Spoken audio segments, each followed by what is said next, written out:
Hey guys, so இந்த வீடியோவில் நம்ம அடுத்தடுத்த மெயின் கண்டென்ட்டை பற்றி பார்க்கலாம். ஸோ இப்போது நான் என்ன பண்ணுறேன் அப்படின்னா, இந்த இந்த ஏ டேகுக்கு நான் வந்து ஃபர்ஸ்ட் இதுக்கு வந்து ஒரு பேக்ரவுண்ட் ஒரு கலர் கொடுத்துக்கலாம். ஸோ பேக்ரவுண்ட் கலருக்கு நான் என்ன பண்ணுறேன், ஃபஸ்ட்டு கூகுளில் போயிட்டு பிக் கலர் அப்படின்னு டைப் பண்ணேன் அப்படின்னா இந்த மாதிரி நிறையா வரும் இல்லையா. ஸோ இதில் ஒரு நல்ல ஒரு பேக்ரவுண்ட் கலராக ஒரு இந்த மாதிரி ஒரு கலராக நான் செலக்ட் பண்ணிக்கிறேன். ஓகேவா, செலக்ட் பண்ணிவிட்டு அதுக்கப்புறமா நான் என்ன பண்ணுறேன், இதுலேருந்து பேக்ரவுண்ட் அப்படின்னு செட் பண்ணி இந்த கலரை நான் செட் பண்ணிடுறேன். செட் பண்ணிட்டு இந்த ஏவோட கலர் வந்து நான் வந்து ஒயிட் ஆக்கிடுறேன். ஸோ ஒயிட் ஆக்கிட்டேன் அப்படின்னா இப்போ நான் போய் பார்த்தேன் அப்படின்னா ஸோ பேக்ரவுண்டு இந்த மாதிரி ஆகிடுச்சு, இது ஃபுல்லாக வந்து ஒயிட் ஆகிடுச்சு. ஓகேவா, ஸோ இப்போது நெக்ஸ்ட்டு நம்ம என்ன பண்ணலாம், இப்போ நம்மளோட இந்த இதை வந்து எடிட் பண்ண ஆரம்பிக்கலாம். ஸோ இந்த இடத்துல வந்து நான் வந்து பிஜி அப்படிங்கிற ஒரு டேக் யூஸ் பண்ணியிருக்கேன். ஓகேவா, இந்த பிஜி டேக் போட்டுட்டு நான் என்ன பண்ண போகிறேன், இந்த பிஜி அப்படின்னு போட்டு இதுக்கு உள்ளே வந்து இதோட பேக்ரவுண்ட் கலர் வந்து நான் இன்னும் கொஞ்சம் டார்க்காக டிஃப்ரெண்ட்டாக செட் பண்ணுறேன். அதாவது இதிலே வந்து இன்னும் கொஞ்சம் லைட்டாக அதுலேயும் டிஃப்ரென்ஷியேட் பண்ணி தெரிகிற மாதிரி இந்த கலரில் நான் செட் பண்ணுறேன். ஸோ கொஞ்சம் டிஃப்ரெண்ட்டாக இருக்கணும். செட் பண்ணோம் அப்படின்னா எனக்கு பாதி தான் வருது, ஃபுல்லாக வரல. நோ ப்ராப்ளம், நம்ம அதை கண்டென்ட் ஆட் பண்ண அது கரெக்ட் ஆகிடும். ஓகேவா, ஓகே. ஸோ இப்போது இது உள்ள நான் என்னென்ன மாதிரி கண்டென்ட்ஸ் ஆட் பண்ண போகிறேன் அப்படின்னா, ஃபஸ்ட்டு வந்து இது உள்ளே வந்து நீங்கள் டீசர்லேயே பார்த்துருப்பீங்க, நம்ம 3 பாக்ஸஸ் இருக்கும் இங்கே. ஸோ 3 பாக்ஸஸ் டாப்பில் இருக்கும், அதுக்கு மேலே வந்து ஒரு H1 இருக்கும். ஸோ இப்போ நான் ஒரு H1 போடுறேன். H1 வந்து டேஷ்போர்டு BYRD அப்படின்னு போட்டு சேவ் பண்ணலாம். எனக்கு இங்கே மேலே வருது. இதில் நான் என்ன பண்ணுறேன் அப்படின்னா ஒரு கிளாஸ் டிஃபைன் பண்ணுறேன். Class equals to page header அப்படிங்கிற இந்த கிளாஸ் என்ன பண்ணோம், ஜஸ்ட் வந்து ஒரு லைன் மாதிரி கொடுக்கும். ஓகேவா, ஸோ இதை நீங்கள் யூஸ் பண்ணிக்கலாம். நெக்ஸ்ட்டு வந்து ஓகே, இந்த கிளாஸ் கூட இப்போ நமக்கு யூஸ் பண்ணுங்கிற அவசியம் இல்லை. இதுக்கு பதிலாக என்ன பண்ணுவோம், இந்த கிளாஸே இப்போ நமக்கு தேவையில்லை, இந்த கிளாஸ் கூட அப்படியே விட்டுடலாம். இங்கே வந்து ஒரு ஐகான் பண்ணலாம். ஸோ இந்த nav பாரில் நம்ம அந்த ஒரு டேஷ்போர்டுக்குன்னு சொல்லிட்டு ஒரு ஐக்கான் யூஸ் பண்ணுவோம், ஞாபகம் இருக்கா? ஸோ இந்த ஐக்கான், ஸோ இதை காப்பி பண்ணி இதை மினிமைஸ் பண்ணிவிட்டு அதை நான் வந்து இங்கே யூஸ் பண்ணுறேன். So at the same time நான் என்ன பண்ணுறேன், இங்கே போயிட்டு இப்போது இந்த பிஜி உள்ளே இருக்கிற .bg உள்ளே இருக்கிற H1 எல்லாத்தோட கலரும் வந்து ஒயிட் ஆக்கிடுறேன். ஸோ ஒயிட் ஆகிடுச்சா? ஓகேவா, ஸோ இப்போது அந்த H1க்கு வந்து கொஞ்சம் மார்ஜின் டாப்பும் கொடுத்துக்கலாம். ஸோ மார்ஜின் டாப் வந்து ஒரு 10 px கொடுத்துக்கலாம். ஸோ 10 px நமக்கு வந்துடுச்சு. ஸோ மார்ஜின் டாப் இதுக்கு பதிலாக நம்ம ஒரு 15 px கொடுத்தா தான் கரெக்டாக இருக்கும்னு நினைக்கிறேன். ஓகே, ஸோ 15 px கொடுத்தாச்சு. At the same time margin பாட்டமும் கொஞ்சம் கொடுப்போம். மார்ஜின் பாட்டம் ஒரு 10 px கொடுப்போம். அது ஏன்னு சொல்லிட்டு நம்ம அடுத்தடுத்து பண்ண உங்களுக்கு தெரியும். இப்போ இதில் வந்து நம்ம ஒரு HR கோடு நம்ம வேணும்னா போட்டுக்கலாம். இது கீழே வந்து ஒரு பேசிக்காக ஒரு HR கோடு, ஐ திங்க் இதில் தெரியாதுன்னு தான் நினைக்கிறேன் இந்த கோடு. ஓகே, ஸோ அவ்வளோவா தெரியல, ஸோ அதை அப்புறம் பார்த்துக்கலாம்.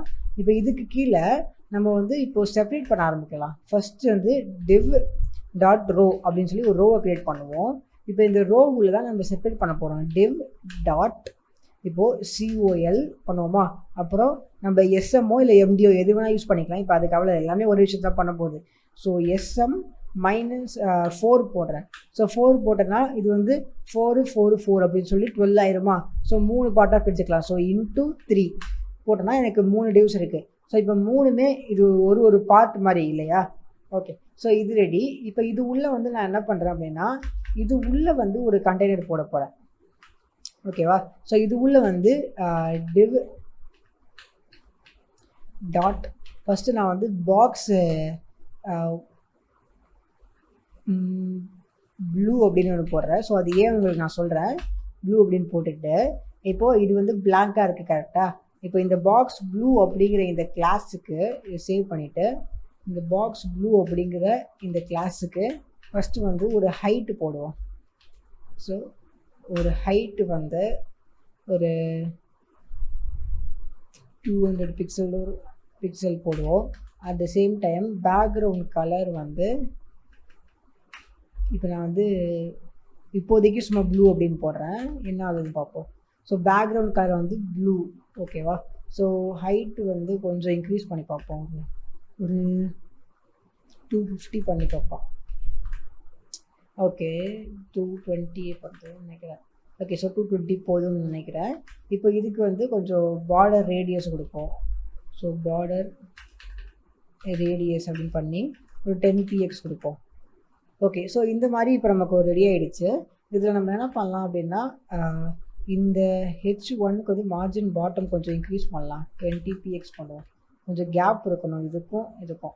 ஓகே, ஸோ இப்போது இதில் வந்து நான் இப்படி பண்ணியிருக்கேன். பட் இதை நம்ம எப்படி பண்ணலாம் அப்படின்னா, நீங்கள் போயிட்டு uigradients.com அப்படின்னு போனீங்க அப்படின்னா ஒரு கிரேடியன்ட் இந்த மாதிரி உங்களுக்கு வந்து நிறையா கிரேடியன்ட்ஸ் கலர் உங்களுக்கு கிடைக்கும். உங்களுக்கு வந்து எந்த கலர் பிடிக்குதோ நீங்கள் அந்த கலரை யூஸ் பண்ணலாம். இப்போ இந்த ப்ளூ கலர் இருக்குதுன்னா வச்சுக்கோங்களேன், உங்களுக்கு வந்து கலர் கோடு கிடைக்கும். நான் என்ன பண்ணுறேன், ப்ளூக்கு போடுறதுக்கு பதிலாக சிம்பிளாக லீனியர் கிரேடியன்ட் போட்டு ஃபஸ்ட்டு இந்த கலரு, நெக்ஸ்ட் வந்து இந்த கலரை கிளிக் பண்ணால் காப்பி ஆயிரும். பேஸ்ட் பண்ணினா இப்போ எனக்கு பார்த்தீங்கன்னா ஓரளவுக்கு ஒரு நல்ல கலர் கிடச்சிருக்கு. கரெக்டா? இப்போ இதிலே நான் போயிட்டு 2 பாட்டம் ரைட் அப்படி பண்ணி, ஸோ 2 பாட்டம் ரைட்னா இப்போ ஒரு நல்ல கலர் நமக்கு கிடச்சிருக்கு. ஸோ இது வந்து ப்ளூக்கு. கரெக்டாக? இப்போ இதே மாதிரி இதை அப்படியே காப்பி பண்ணி நீங்கள் இதில் அப்படியே போடுறதுக்கு பதிலாக இங்கே நீங்கள் வந்து கொஞ்சம் டிஃப்ரெண்ட்டான கலர் கொடுக்கலாம்.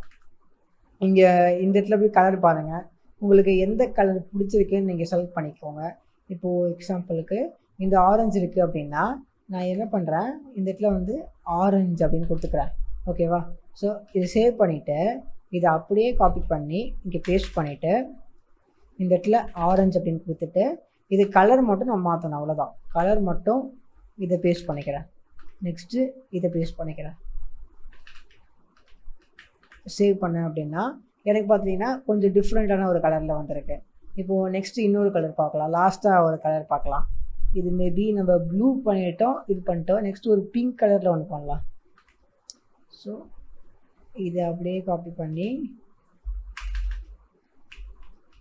இந்த இடத்துல வந்து பிங்க். ஸோ நீங்கள் வந்து உங்களுக்கு வேணும் அப்படின்னா நீங்கள் வந்து 3மே வந்து ஒரே கலராக பண்ணலாம். பட் நிறையா அட்மின் டேஷ்போர்டில் நீங்கள் பார்க்கலாம் டிஃப்ரெண்ட் கலராக இருக்கும். பிங்க் பண்ணிவிட்டு இப்போது மெயினாக இந்த கலரை காப்பி பண்ணி பேஸ்ட் பண்ணுங்கள். அதுதான் மெயினே. பிங்க்கு இது காப்பி பண்ணி பேஸ்ட் பண்ணிட்டேன். ஸோ இப்போ பார்த்தீங்கன்னா நமக்கு 3 விதமான ஒரு டேஷ்போர்ட்ஸோட சிம்பிள்ஸ் மாதிரி இருக்குது.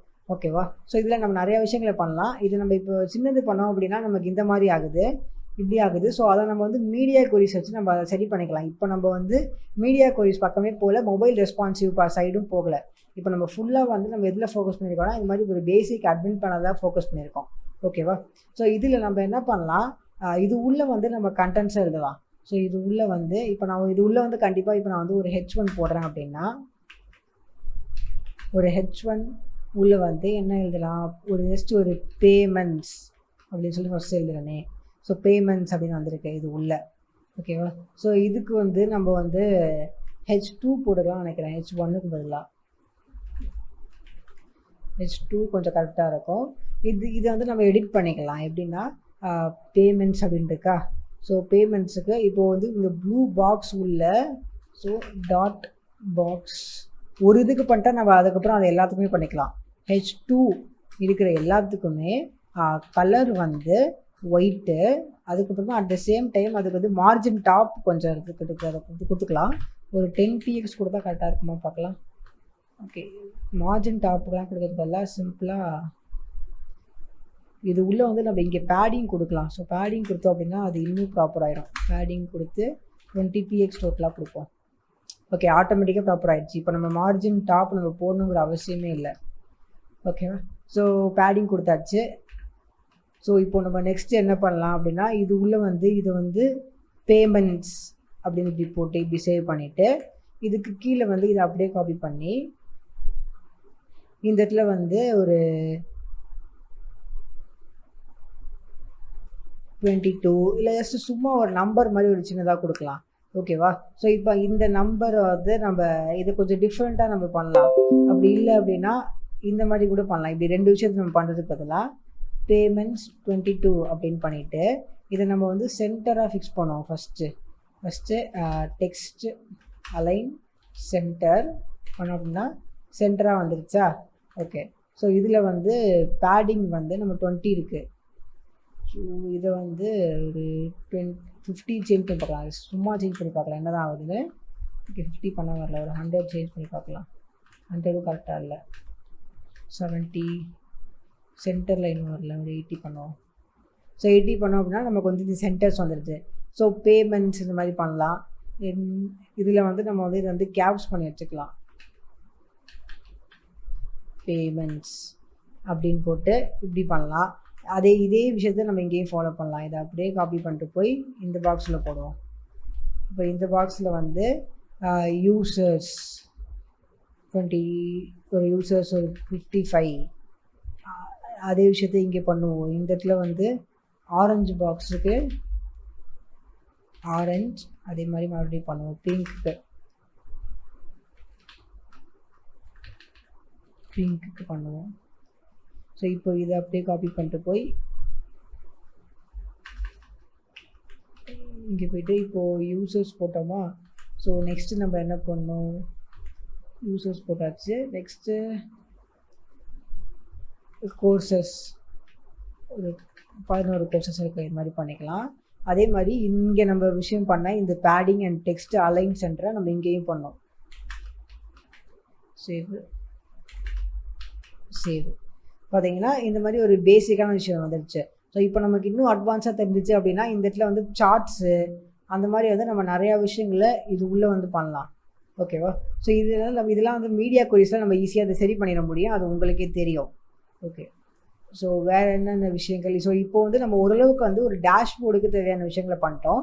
இப்போ இந்த கீழே வந்து இங்கே பாதி தான் இருக்குது. இப்போ நம்ம கீழே வந்து ஏதாச்சும் சில விஷயங்களை பண்ணோம் அப்படின்னா அது ஆட்டோமேட்டிக்காக சரியாயிடும். அண்ட் ஈவன் நீங்கள் இது டிஃப்ரெண்ட்டாக ஃபாண்ட்ஸ் யூஸ் பண்ணலாம். நான் உங்களுக்கு இன்னும் கொஞ்சம் அட்வான்ஸாக பண்ணுறது சொல்லித்தரேன்.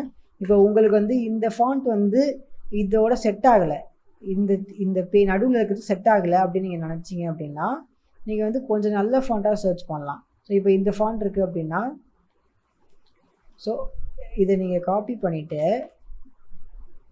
என்ன பண்ணலாம், நீங்கள் மேலே போயிட்டு இதை லிங்க் பண்ணிடுங்க. முதல்ல நார்மலாக லிங்க் பண்ணிவிட்டு இப்போ இந்த டெக்ஸ்ட் தானே, இதை நீங்கள் வந்து எல்லாத்துக்குமே மாற்றாமல் இந்த H2க்கு மட்டும் போடுங்க.